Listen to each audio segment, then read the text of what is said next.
있습니다. 뒤에 구세공고 3월 절제호가 나와 있습니다. 건전생활 특집호가 나와 있어요. 아직 못 읽어보신 분들은 꼭 읽어보시고 주위에 이웃들에게도 꼭 전달해 주시기 바랍니다. 우리가 절제해야 할 것들이 뭐가 있었죠?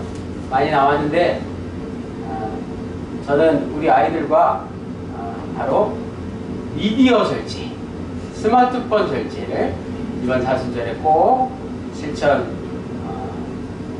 좋겠습니다. 보니까 절제할 게 별로 없으실 것 같아요. 그죠? 음식도 많이 안 드시고 스마트폰도 많이 안 보시고 뭐 절제하실까요? TV, 드라마? 각자 절제 할 수 있는 것들을 찾아보시면 좋겠어요. 자, 사순절 둘째 주일 오늘 말씀은 예수님과 예수님을 적대시한 것으로 알려진 헤롯 왕에 대한 이야기입니다. 헤롯 왕 일가가 많이 있는데 그 중에서 헤롯 대왕, 헤롯 대왕의 아들 중에 한 명인 헤롯 안티파스에 대한 이야기입니다. 예수님과 헤롯 안티파스는 적대적인 관계였을 것 같죠? 자, 오늘 우리의 관심이 누구에게 있습니까? 예수님에게 있습니까? 아니면 헤롯에게 있습니까? 이 질문을 한번 생각해보고 그 질문의 답을 찾아보는 시간입니다. 예수님에게 우리의 관심이 있는지, 아니면 예수님을 적대시한 헤롯에게 혹시나 우리의 관심이 가 있는 게 아닌지 말입니다. 예수님은 제자들에게 사람들이 자신을 누구라고 하는지 물어보셨습니다. 그 대답 중에 하나가 바로 헤롯의 심기를 건드렸습니다. 바로 제자들이 예수님을 선지자 중에 하나라고 여겼기 때문이죠. 세례 요한, 엘리야와 같은 선지자 중에 하나라는 대답을 들으신 예수님께서는 다시 한번 물으셨어요. 너희는 나를 어떻게 생각하느냐고 말입니다. 그 선지자라는 대답이 마음에 들지 않으셨나 보죠. 그러자 수제자격인 베드로가 앞에 나와서 누가복음 9장 20절에는 이렇게 나와 있어요. 하나님의 그리스도십니다. 우리가 잘 아는 마태복음 16장 16절에는 주는 그리스도시요 살아계신 하나님의 아들이시니다. 이렇게 되어 있는데 누가복음에는 같은 말인데 조금 표현이 다르죠. 하나님의 그리스도시니다. 이렇게 대답했습니다. 예수님이 누구시냐라는 질문, 즉 예수님의 정체성에 대한 질문에 대한 답은 두 가지로 나뉘어집니다. 첫째는 앞서 말씀드린 대로 선지자라는 대답이었습니다. 세례 요한이나 엘리야는 모두가 다 선지자들이었습니다. 기독교인이 아니라고 해도 예수님을 선지자로 보는 사람들이 많이 있습니다.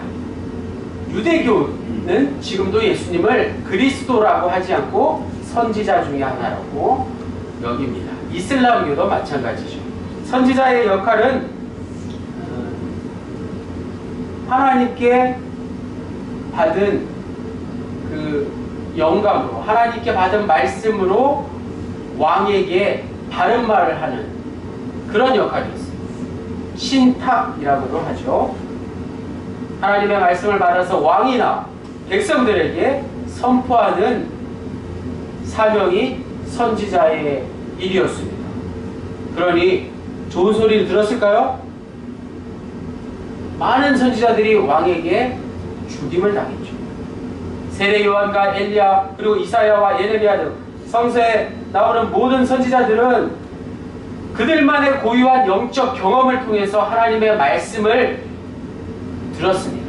그리고 그 말씀을 그대로 전했습니다.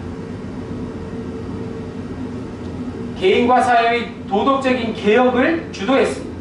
선지자들은 일종의 혁명가들이라고도 할 수 있습니다. 예수님 당시에 사람들이 예수님을 선지자로 보았다는 것은 일리가 있는 것입니다. 하나님의 말씀을 통해서 이 세상이 변화되는 것, 바르게 개혁되는 것을 선지자들이 주도했기 때문에 그렇습니다.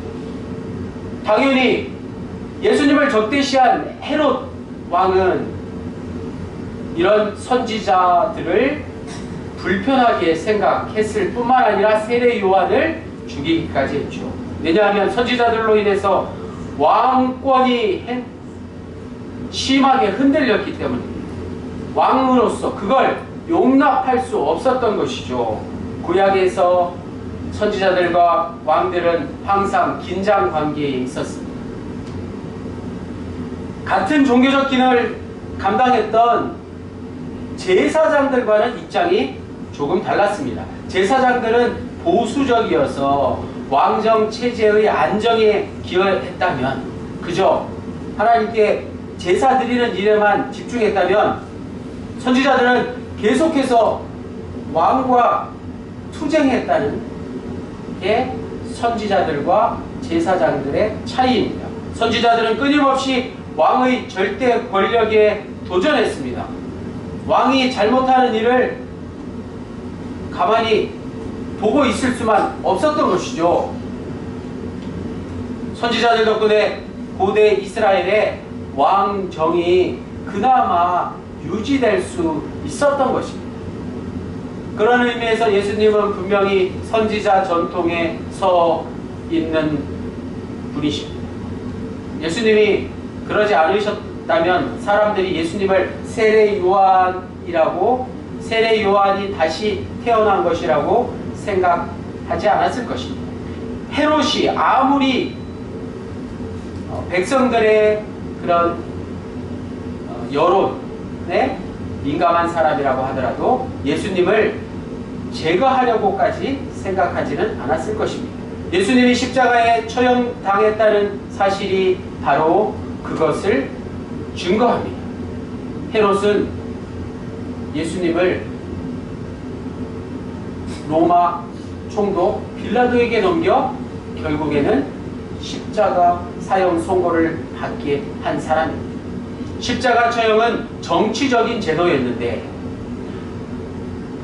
유혈 혁명을 일으킨 사람들이 십자가 처형에 당했는데 예수님이 십자가 처형을 당했다는 것은 대단히 예외적인 일이 아닐 수 없습니다. 예수님은 유혈 혁명가도 아니고 정치와는 아무런 상관이 없으신 분이셨기 때문입니다. 그러나 헤롯이나 빌라도나 정치인의 입장에서 그와 비슷한 위협을 느낄 수 있는 일들이 예수님에게서 나왔다는 게 중요합니다.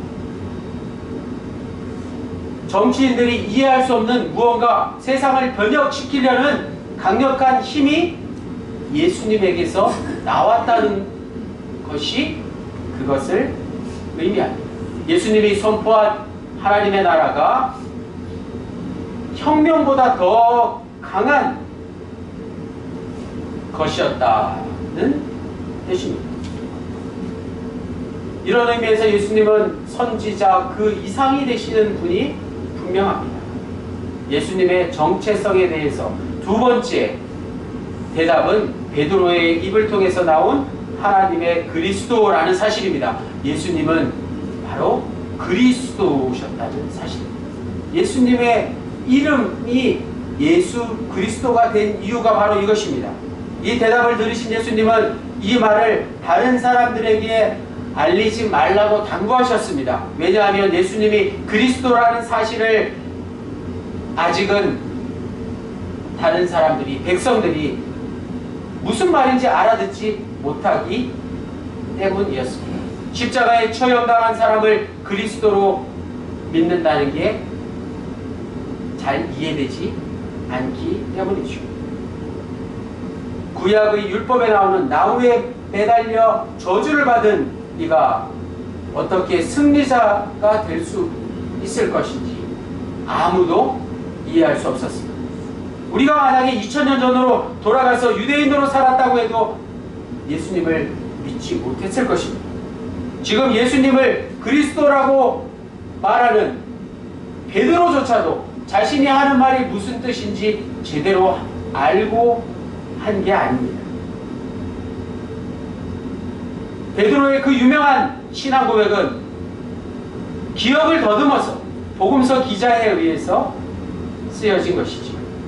베드로가 그 말을 하는 순간 예수님이 그리스도시다라는 말의 참뜻을 알고 한 게 아니라는 겁니다. 2000년이 지난 우리가 신학으로 물려받은 것은 기독교의 역사 과정을 통해서, 세계 역사 과정을 통해서 오늘에 이르게 된 것이죠. 예수님이 그리스도시다라는 이 대답이 왜 선지자라는 대답과 차원이 다른지, 혁명보다 더 강한 힘이 있는지, 그래서 당시 최고 권력을 행사하는 헤로드 왕이 예수님을 두려워했는지를 알려면 그리스도라는 단어를 우리가 더 깊이 알아야 하는 것이죠. 그리스도가 무엇일까요? 먼저 왕이 하는 일을 보면 됩니다. 왕도 종류가 많이 있지만, 악한 왕, 그 다음에 선한 왕 있지만, 왕이야말로 인간 욕망의 최고 절정이라고 할 수 있습니다. 생각해 보십시오. 내가 왕이 된다고 생각해 보면 얼마나 좋습니까? 세상 모든 권력과 부귀 영화를 두 손에 다 쥐게 되는 것 아니겠습니까? 왕들이 왕노릇 하도록 하는 것은 바로 왕이 되지 못한 사람들의 욕망에 의한 것이라는 뜻이기도 합니다. 이스라엘의 왕정이 시작된 이유가 바로 그것입니다. 백성들은 사무엘에게 자신들의 왕이 되고 싶어하는 욕망을 이렇게 표현하고 있습니다. 사무엘상 8장 19절에서 20절에 우리도 우리 왕이 있어야 하리니 우리도 다른 나라들 같이 되어 우리의 왕이 우리를 다스리며 우리 앞에 나가서 우리의 싸움을 싸워야 할 것이니라. 왕은 백성들이 만들어낸 것입니다. 모두가 다 왕이 될 수 없기에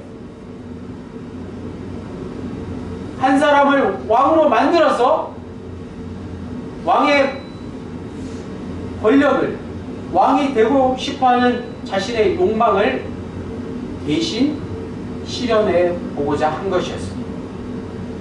그런 의미에서 오늘 우리에게 왕이 누구입니까?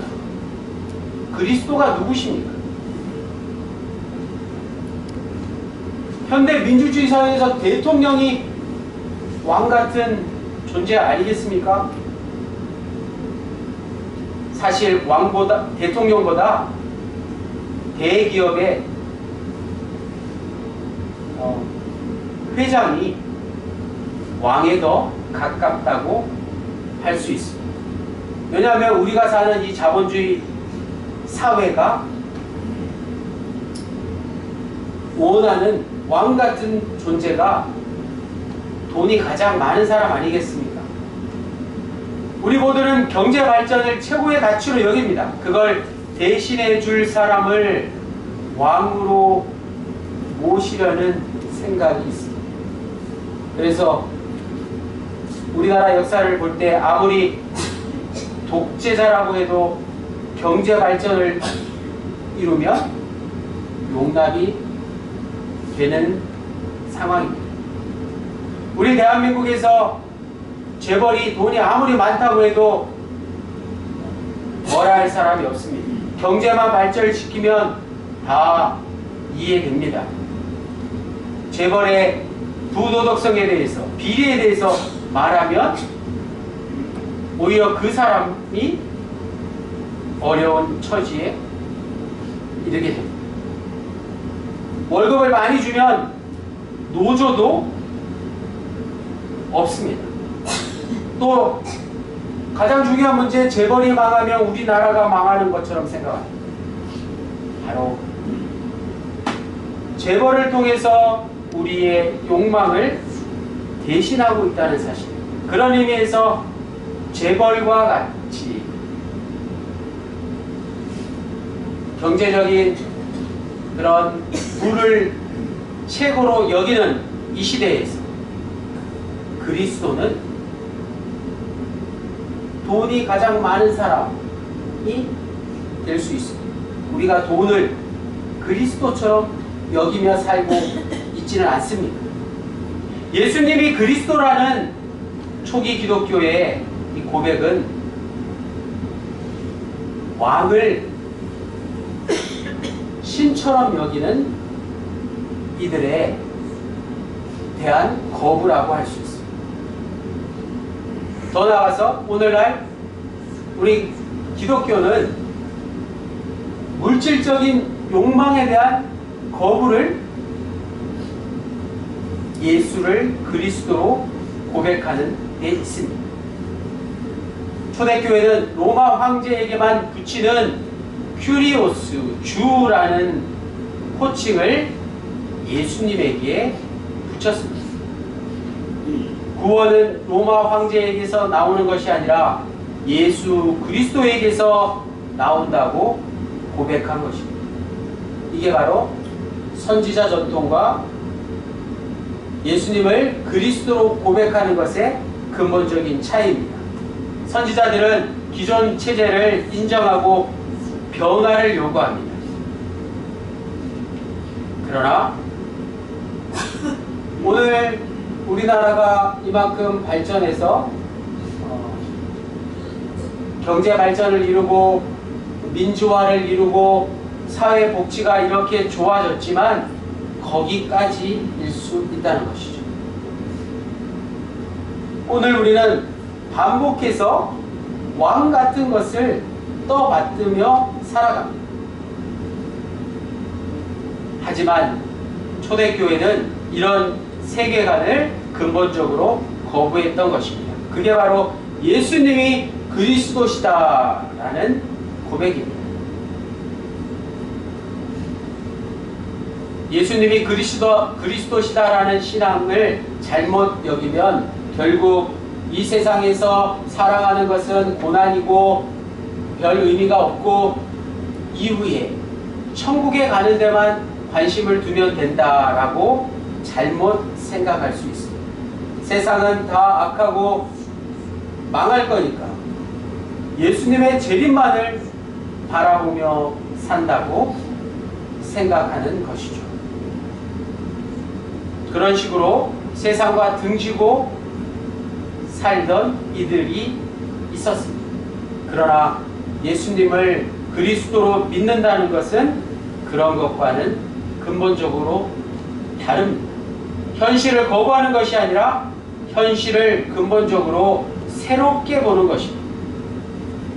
현실을 새롭게 본다는 것이 바로 예수님의 부활 생명을 통해서 가능하게 되었습니다. 헤롯과 같이 영악하고 포악한 왕들은 기독교 신앙을 거북하게 생각하고 어떻게 해서든지 예수님을 제압하려고 했던 것입니다. 왕권은 오늘을 사는 우리에게도 여전히 두려워할 만한 권력이자 힘입니다. 오늘 기독교인들도 헤롯과 같은 물질이나 권력이나 명예나 이런 위협들을 당하며 살아가고 있습니다. 세상이 요구하는 삶의 기준에서 뒤처질까 걱정하며 살고 있습니다. 그러나 오늘 성경 본문에 예수님이 헤롯을 무엇이라고 부르셨는지를 똑똑히 보십시오. 금주의 요절 말씀 누가복음 13장 32절을 다 함께 읽겠습니다. 시작. 이르시되 너희는 가서 저 여우에게 이르되 오늘과 내일과 내일은 내가 귀신을 쫓아내고 병을 고치다가 제3일에는 완전하여지리라 하라. 아멘. 예수님은 헤롯을 여우라고 불렀습니다. 우리가 간악하다라고 여기는 그런 동물이죠. 헤롯이 위협을 하든지 말든지 예수님은 자신에게 주어진 사명에 충실하시겠다고 대답하셨던 것입니다.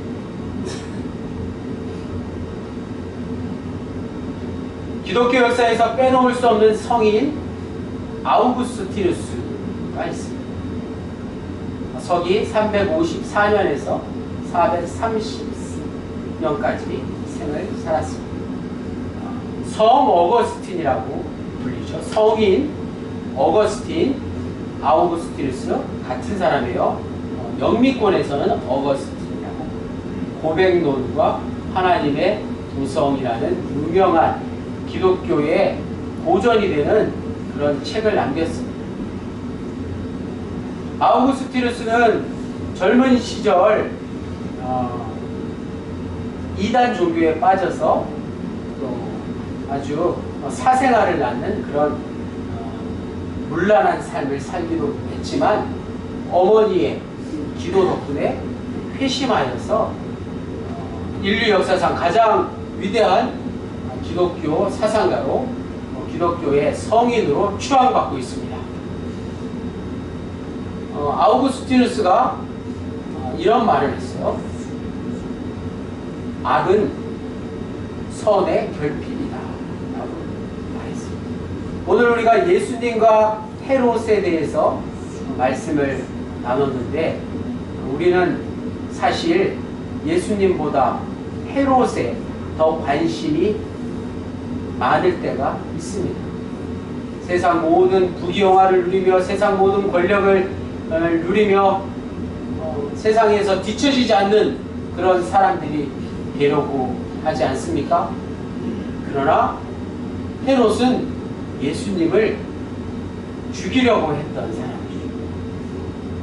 헤롯은 악한 존재로 성경에 나오는 인물입니다. 대표적인 인물.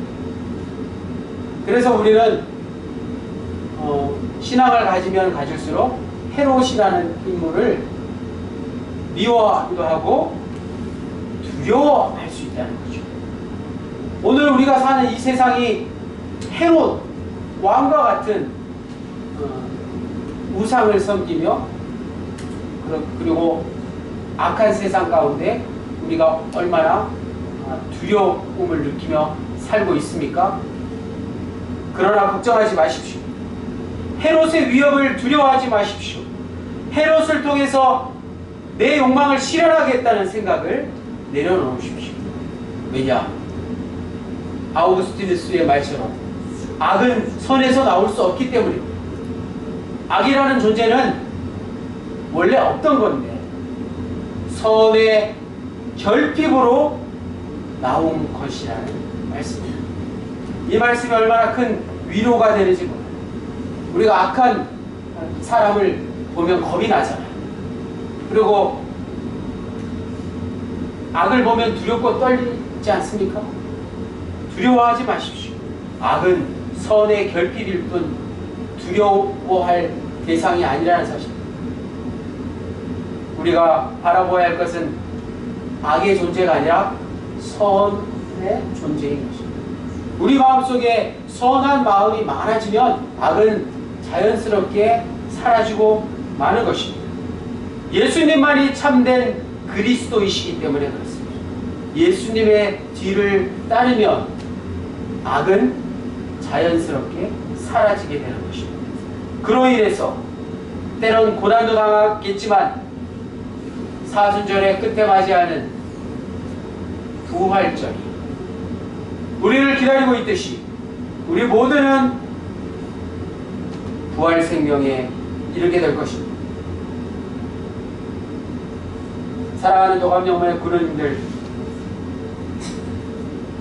오늘 사순절 둘째 주일을 맞이해서 우리가 관심을 가지고 힘써야 할 것은 헤롯과 같은 존재가 아니라 바로 예수 그리스도십니다.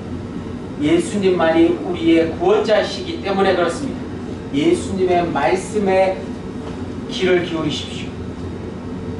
우리 모두가 예수님과 같은 선한 존재로 거듭나게 될 줄로 믿습니다.